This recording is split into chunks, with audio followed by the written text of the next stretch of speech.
Hey there, and welcome to the weekly Asylum and Immigration Reform Update, where I share with you 5 recent stories of interest to asylum seekers and those who want to stay current on immigration news. This week, we're discussing Trump plans to eliminate restrictions on immigration arrests at schools, churches, and hospitals. Annual migration to the U.S. has reached record levels since 2021. Trump's team prepares sweeping immigration changes through executive orders and Congress. New York City may shift sanctuary policies after Adams meets with Trump appointee. Immigration fraud complaints have doubled in New York City during the migrant surge.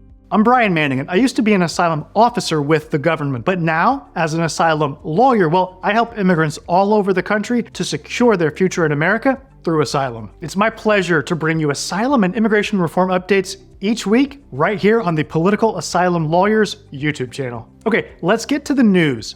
First up, Donald Trump plans to eliminate a policy restricting immigration arrests at sensitive locations like churches, schools, and hospitals, according to sources familiar with the proposal. The change would remove requirements for supervisory approval before immigration and customs enforcement agents conduct arrests at these sites, aiming to expedite Trump's promised mass deportation operation. Civil rights advocates warn this could severely impact immigrant communities by deterring access to essential services and education. The restriction, implemented in 2011 and maintained through both Trump and Biden administrations, has been viewed as crucial for maintaining community trust and public safety. Immigration officials argue the change would enhance enforcement capabilities, though previous data shows ICE conducted only 68 sensitive location arrests between 2017 and 2020, suggesting limited operational impact from current restrictions. And next up, for update number 2. Annual net migration to the U.S. has reached unprecedented levels, averaging 2.4 million people from 2021 to 2023, according to Congressional Budget Office analysis.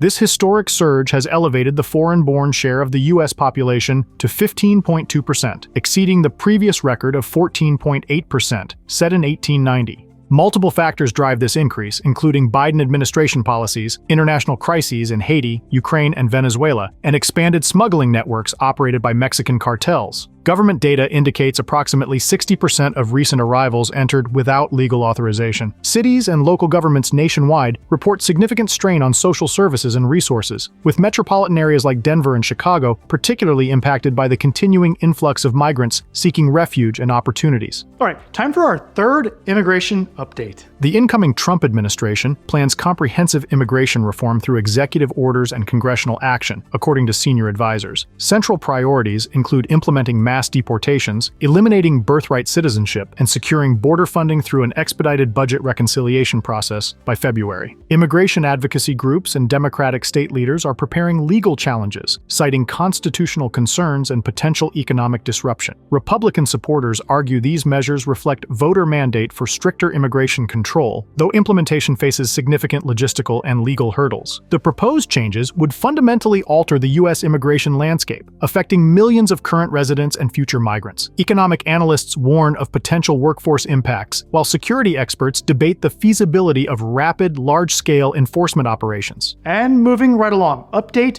number 4. Mayor Eric Adams' recent meeting with Trump's immigration enforcement appointee Tom Homan signals potential shifts in New York City's sanctuary policies, particularly regarding violent offenders within immigrant communities. This development comes as Trump promises expanded deportation operations, including controversial targeting of citizen children with non-citizen parents. New York City currently hosts over 200,000 asylum seekers and approximately 400,000 undocumented residents, with escalating costs projected to reach $12 billion by 2025. While Adams emphasizes focusing enforcement on repeat violent offenders, immigration advocates express concern about broader impacts on community trust and safety. The city's evolving stance reflects growing tensions between maintaining sanctuary protections and addressing public safety concerns amid unprecedented immigration challenges.